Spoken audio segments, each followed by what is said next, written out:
Getting reports that a large number of Hezbollah members have been injured across Lebanon after their personal wireless devices exploded. Injuries to their arms, to their legs, even to their faces. Those who were carrying these pagers, they exploded. So Israel was able to compromise Hezbollah's communications network.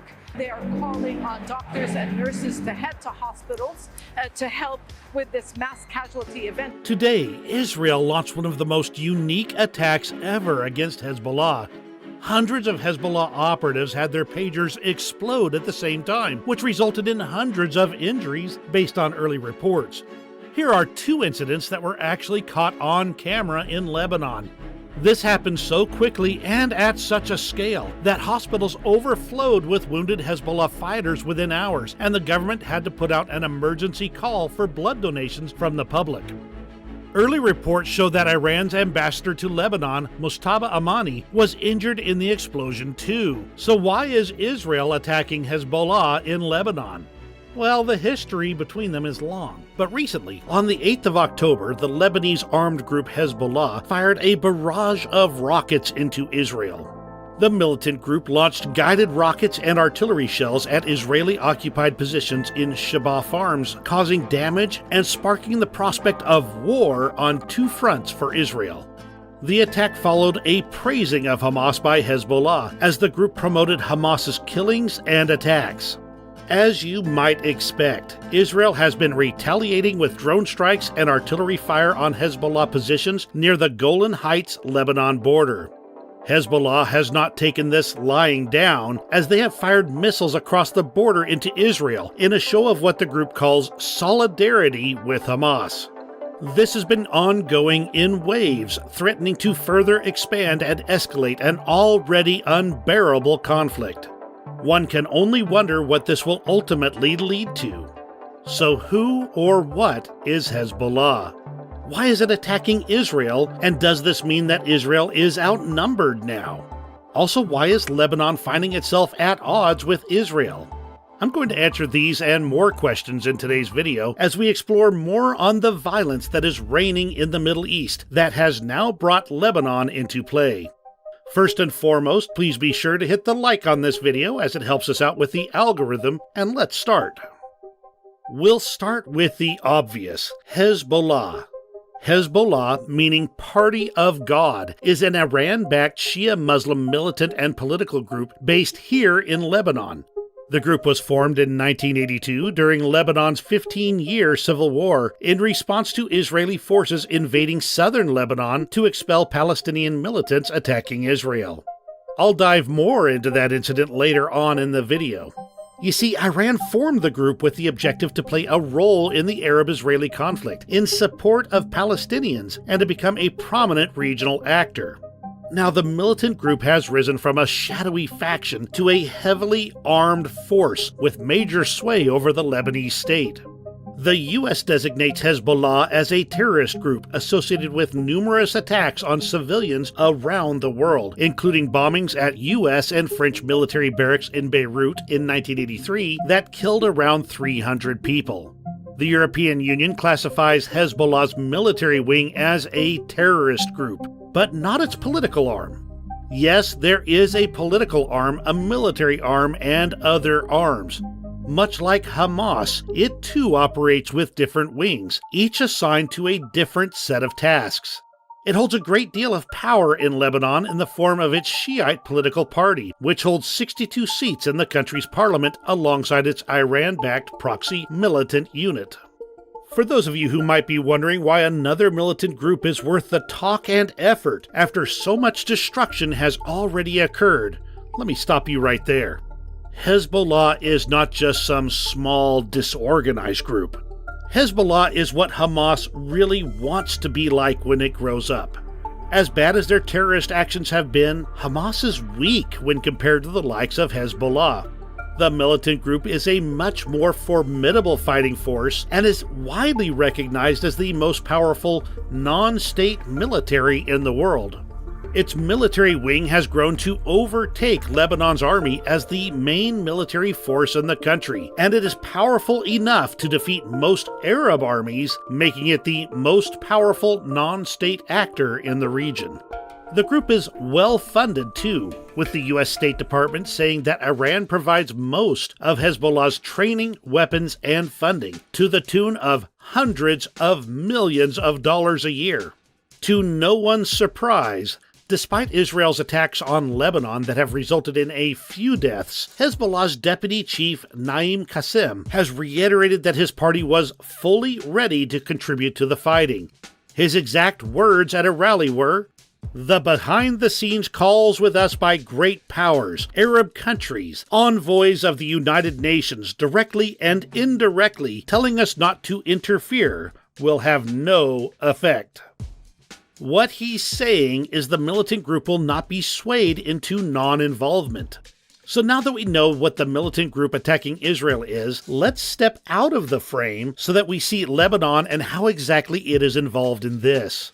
In order to understand Lebanon-Israeli relations, we need to go back to the very start of the matter, back to the very creation of Israel in the last century.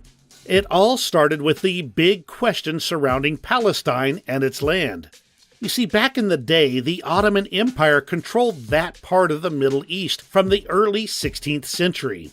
It was only after the defeat of the Ottoman Empire during World War I that Britain gained control of Palestine, which was inhabited by a Jewish minority and an Arab majority.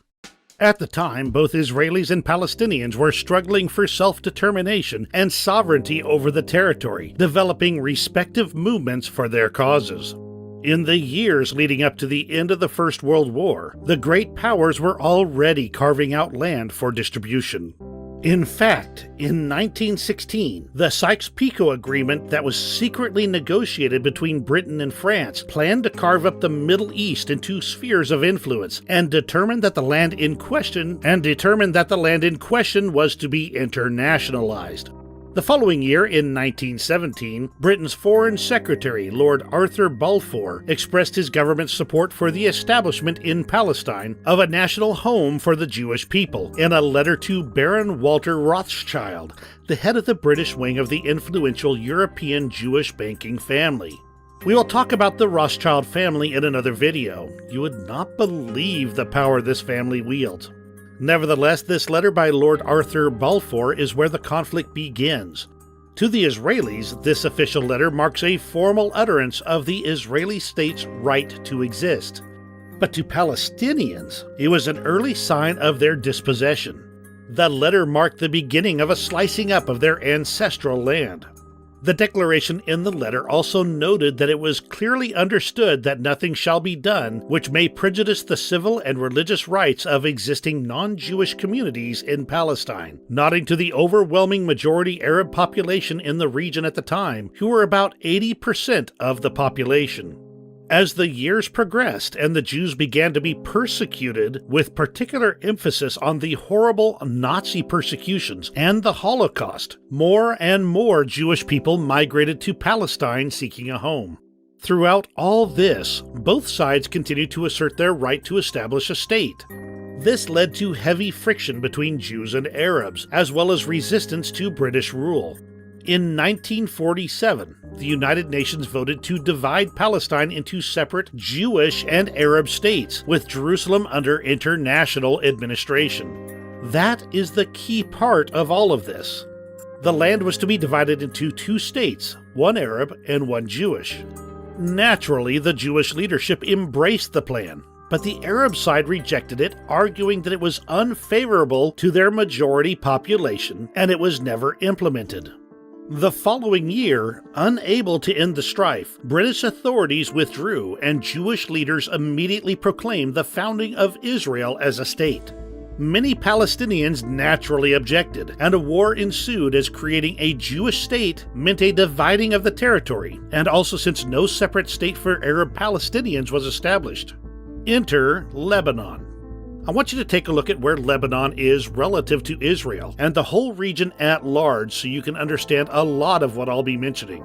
Despite having the smallest army in the region by far, Lebanon responded to the call of war by Arab leaders in the region. The moment Israel declared its independence on the 14th of May 1948, the Arab coalition was ready. The very next day, the 7-member Arab League, including Lebanon, publicly proclaimed their aim of creating a democratic United States of Palestine in place of the United Nations partition plan for Palestine. The League then waged war on the side of the Palestinian Arabs, thus beginning the international phase of the 1948 Arab-Israeli War. If you're a student of history or have been watching the past videos posted to the channel, you know what came next. Egypt, Lebanon, Syria, Transjordan, and Iraq were all soundly defeated and repelled by the Israeli forces, which occupied South Lebanon. This resulted in Israel signing armistice agreements with each of its invading neighbors.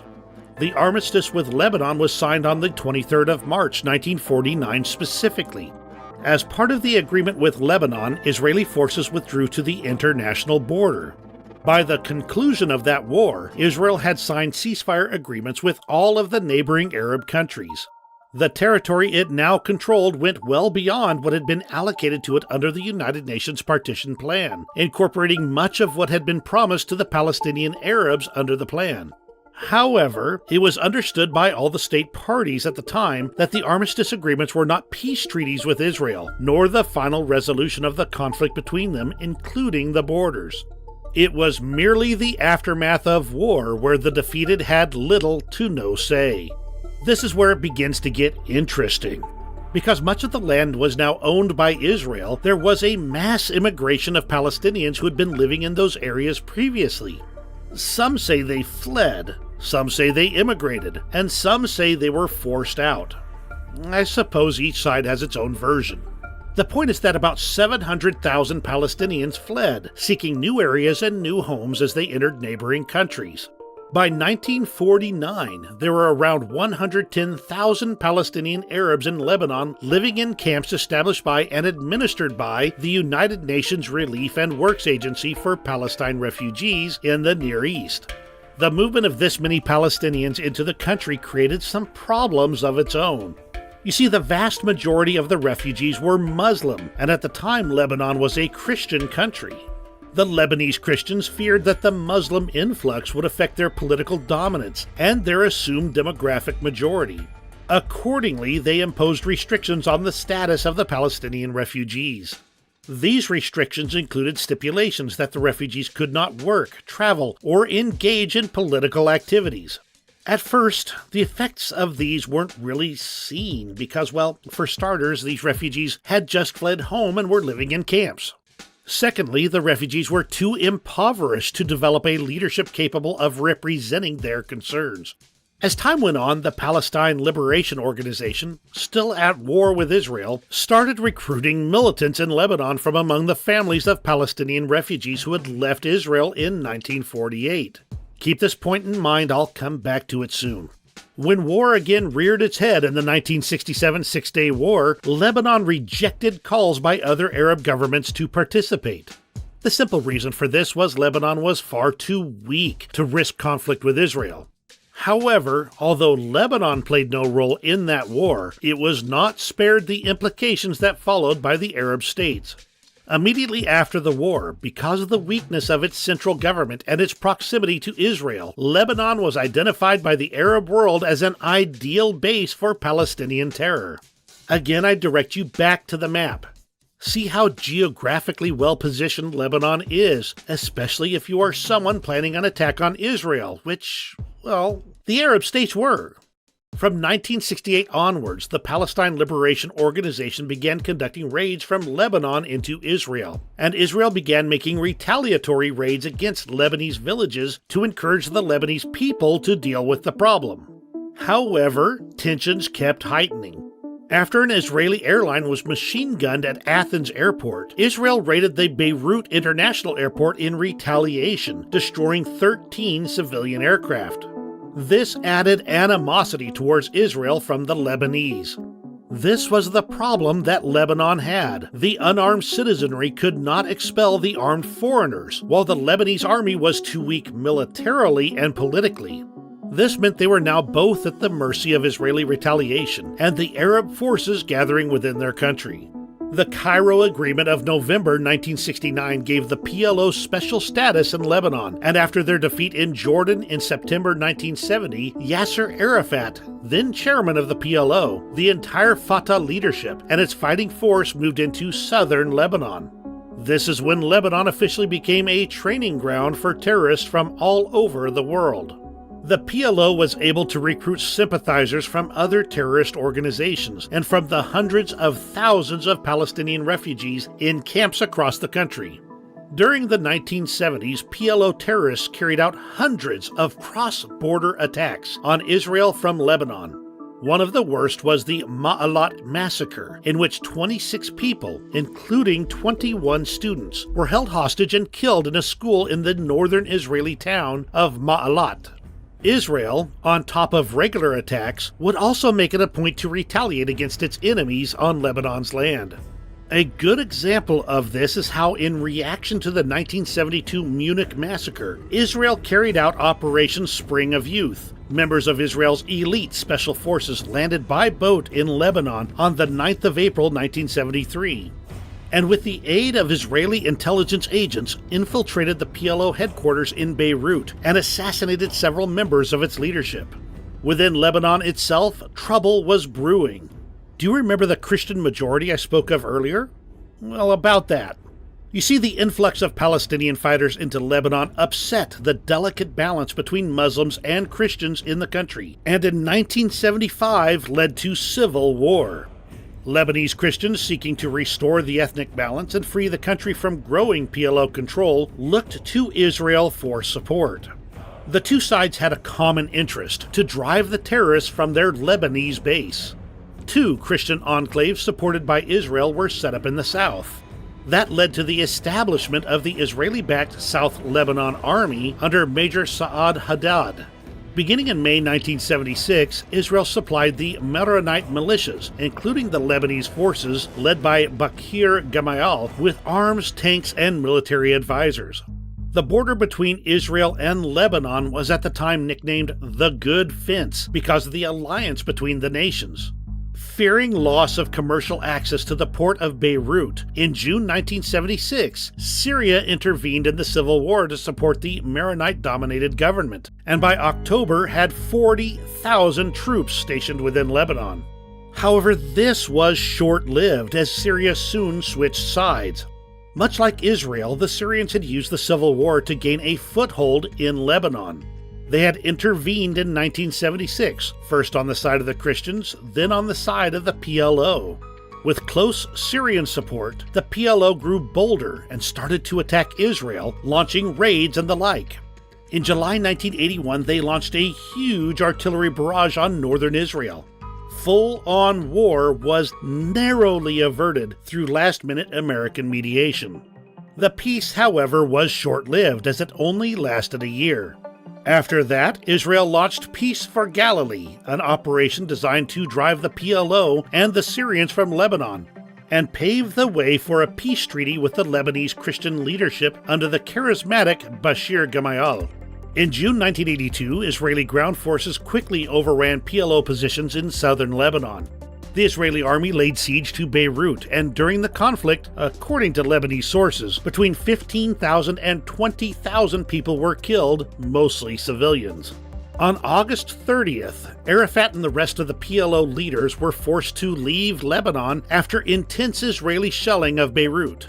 Gamayal, elected president in July, spoke of peace with Israel, telling Israeli leaders that he would come to Jerusalem as a second Sadat. 2 months later, he was assassinated, presumably by the Syrians who wanted to preempt the burgeoning Israeli-Lebanese alliance, which they saw as a strategic threat. The next day, Christian militiamen moved into the Palestinian refugee camps of Sabra and Shatila and butchered more than 300 unarmed civilians. Israel, which had allowed the militiamen into the camps to seek out Palestinian gunmen, was blamed for the massacre. Throughout the war, the world media had been highly critical of Israel and of its defense minister, Ariel Sharon, who was eventually forced to resign after an Israeli commission found him indirectly responsible for the killings. Still, Israel and the new Lebanese authorities were able to negotiate a peace deal in the spring of 1983. But a year later, under intense Syrian pressure, Lebanese President Amin Gamayel, Bashir's older brother, renounced the agreement. This was the moment that Hezbollah entered the scene. Shiite Muslims, influenced by the 1979 Khomeini revolution in Iran, formed the Hezbollah militia to oppose Israel. Israel remained in occupation of a security zone in the south to protect its northern border. That led to an 18-year-long war of attrition with Hezbollah, in which hundreds of Israelis died. In February 1992, Israel assassinated the Hezbollah chief, Sheikh Abbas Musawi, who was succeeded by the present leader, Sheikh Hassan Nasrallah. Two major Israeli air operations, Accountability in 1993 and Grapes of Wrath in 1996, followed persistent Katyusha. These were rocket attacks on northern Israel, but had little long-term effect. In May 2000, Israel withdrew from Lebanon to the international border in a move ratified by the United Nations. This resulted in the creation of what they call the Blue Line. Essentially, the Blue Line is a demarcation line between Lebanon and Israel, and Lebanon and the Golan Heights, published by the United Nations on the 7th of June 2000 for the purposes of determining whether Israel had fully withdrawn from Lebanon.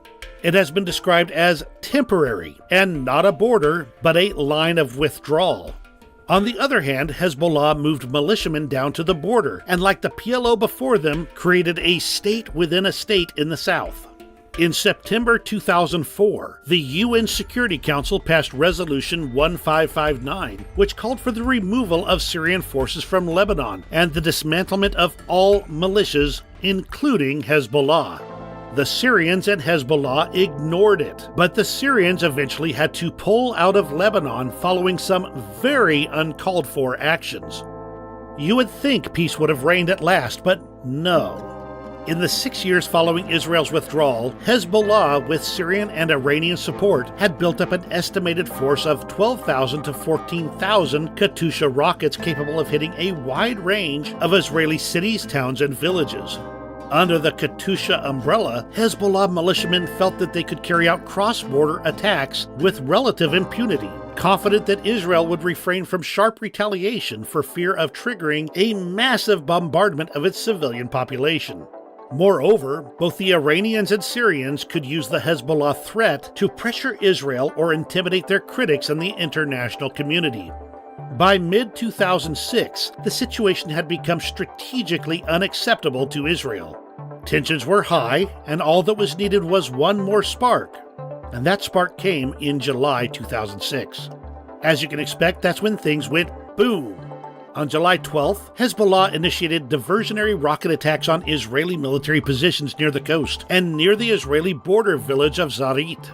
As this happened, another Hezbollah group crossed from Lebanon into Israel and ambushed 2 Israeli army vehicles, killing 3 Israeli soldiers and seizing 2.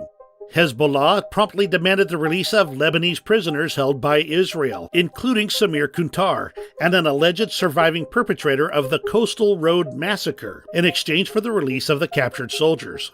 Heavy fire between the sides was exchanged across the length of the Blue Line, with Hezbollah targeting IDF positions near Israeli towns. Throughout the conflict, the Israeli government responded with airstrikes, targeting Hezbollah positions inside Lebanon, followed later by a ground offensive designed to remove Hezbollah terrorists from southern Lebanon. Hezbollah retaliated by firing Katyusha rockets at Israeli towns and cities in the north of Israel at a rate of more than 100 rockets per day for the duration of the conflict. The conflict was messy. In Lebanon, the conflict killed over 1,100 people, including combatants, destroyed massive infrastructure, and displaced about 1 million people. Israel, on the other hand, suffered 42 civilian deaths as a result of prolonged rocket attacks being launched into northern Israel, causing the displacement of 500,000 Israelis. Normal life across much of Lebanon and northern Israel was disrupted, in addition to the deaths in combat. On August 12, 2006, the war ended with a United Nations brokered ceasefire in which the Lebanese agreed to take control of southern Lebanon from Hezbollah with the help of the United Nations. Over the years since then, Israel and Hezbollah have had several skirmishes, and several deaths have resulted from this. Israel accuses Hezbollah of several violations, and the reverse happens as well. However, there has not been any war as direct or as violent as the 2006 one, as both Hezbollah and Israel try to keep to their side of the blue border, as hard as that may be. But things have changed now, or at least they seem to have. With Hezbollah openly supporting Hamas, what could happen if they choose to also attack Israel in support of their ally? Well, the truth is that this war would then turn into something much larger and much more dangerous. It is possible that not just the whole region, but the whole world will be dragged into that conflict, igniting a global war. That is an outcome no one desires. To allow you to sigh, most analysts don't think that Hezbollah wants to provoke an all-out war with Israel. That's because of the basis of Israel's arsenal and allies. If these minor attacks escalated to total war, Hezbollah stands no chance and would be obliterated. I suppose, as with all things, time will tell. It's quite hard to make such judgment calls when Hezbollah sends messages to Hamas saying, and I quote, "Our hearts are with you, our minds are with you, our souls are with you, our history and guns and our rockets are with you." At this point, let's just see how the border conflicts pan out, as this conflict drags on day by day. What I do know for a fact, however, is that the Business Basics community prays for peace and tranquility in the region. If you want to get the most important geopolitical news today without the technical glitches, you should sign up for Global Recaps. Global Recaps is an email newsletter that shows up straight in your inbox, covering the world's most important news, and there's no third-party censorship on these topics. This is a short and simple email that takes about 5 minutes to read, with all the most important topics covered. On top of that, not only is it unbiased, uncensored, and completely free, but you can sign up right now by going to globalrecaps.com or using the link in the description and become more knowledgeable about the world you live in.